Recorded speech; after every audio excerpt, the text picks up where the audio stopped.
फैसल आबाद से tiger force ने 27 मार्च के जलसे के लिए डंडे तैयार कर लिए हैं। टाइगर फोर्स की जानिब से डंडों को पीटीआई परचम के रंग में रंग दिया गया है। तहरीक इंसाफ के रहनुमा लकी शाह के डेरे पर इन डंडों की तैयारी का सिलसिला जारी है और वो कहते हैं कि जलसा खराब करने की सोच रखने वालों के लिए ये डंडे तैयार किए गए हैं। इसी पर बात करेंगे। ब्यूरो चीफ फैसलाबाद मियां अंजुम हमारे साथ मौजूद हैं। मियां अंजुम, बताइएगा क्या मामला है ये? देखिए, 27 मार्च को पाकिस्तान तहरीक इंसाफ जलसा करने जा रही है इस्लामाबाद में, जिसके हवाले से तैयारियां जारी हैं। जलसे के हवाले से अगर कॉर्नर मीटिंग्स हैं या पीटीआई के रहनुमा है वो कारकुनों को मुतहर्रिक कर रहे हैं, वहीं टाइगर फोर्स की जानिब से जो है डंडे तैयार कर लिए गए हैं जिन्हें पीटीआई के रंग से रंग दिया गया है।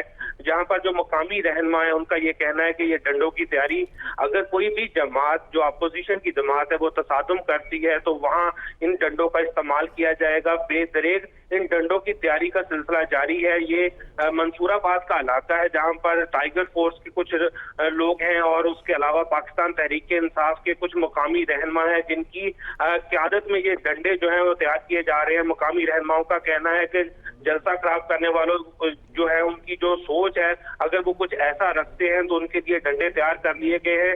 इनसे ये जाहिर होता है कि जो पाकिस्तान तहरीक इंसाफ के मुकामी रहनुमा हैं वो अपनी क़यादत को, अपने कारकुनों को इस हवाले से भी तैयार कर रहे हैं कि अगर इस्लामाबाद पहुंचने में किसी भी तरह की कोई दिक्कत होती है तो वो डंडे तैयार करें। जी मियां, बहुत शुक्रिया आपका।